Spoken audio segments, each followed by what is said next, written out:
So let's talk about your hip pain and that pesky glute tendonitis. It can affect anyone 18 to 87 years old, according to research, but on average, it happens 54 to 63. Women are more likely to have it than men, and of course, that age range shows us that hormones are involved. Women have a wider Q angle than men, so their pelvis is wider, and so the tension that is placed on the tendon is greater.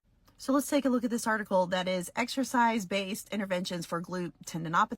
So you have glute tendinopathy if you report symptoms are worse with activities of daily living, such as walking, climbing stairs, sitting and getting up from a chair, and of course, being on that side. So putting pressure on that side. Basically using that glute muscle to fire and move the hip causes you pain.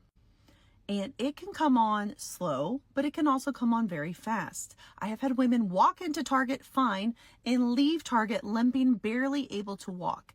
It can come on that hot and fast. If it's not a full thickness or partial thickness glute med tear and it's just actual tendonitis, exercise does help. Let me show you. The exercise intervention will be to actually strengthen the muscle that is giving you issues, your hip abductors, your abductors.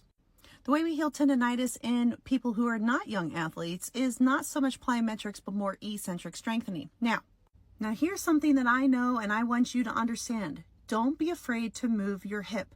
So in this particular research study, yes, they did eccentric strengthening of the hip abductors, but the results also included weightlifting.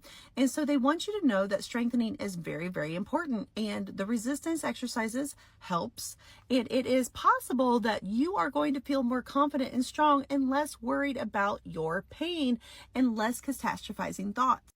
Fear avoidance behaviors are very, very real, and that is because glute pain is very, very real. With every step you're taking, it's hurting, so you eventually become afraid. It actually makes sense because when you look at how long hip tendonitis lasts when you don't treat it, 5 years. 5 years. Now, I know you're watching this. You're not going to wait 5 years to do something. So we've established that you need to lift. We established that you need to strengthen your hip, providing it is not a partial or full thickness tear, because that's different. We're talking about tendinopathy only. But let's look at one more study that talks about menopausal hormone therapy in postmenopausal women with greater trochanteric pain syndrome. Now, I don't love the verbiage of greater trochanteric pain syndrome, but let's get past that. A majority of these are going to be glute tendinopathy.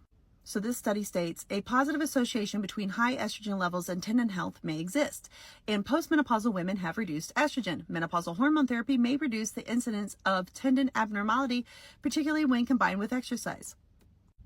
So they randomized people to groups. They did tendon-specific or sham exercise. All groups received education about avoiding glute tendon compression and load management throughout the 12 weeks of intervention. I also like that this scale, this assessment that they use, the Victorian Institute of Sport Assessment for Gluteal Tendinopathy, so VISA-G, and they looked at these measures, and here's the results.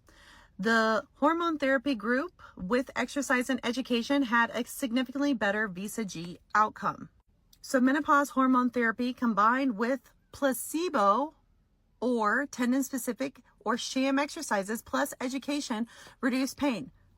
Hormone therapy alone reduced pain and increased function for postmenopausal females.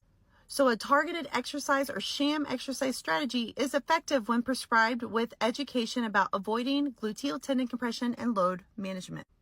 So educating women on how to not abnormally or excessively load the tendon, healthy habits, good posturing, not hanging on your hips, and hormone therapy worked.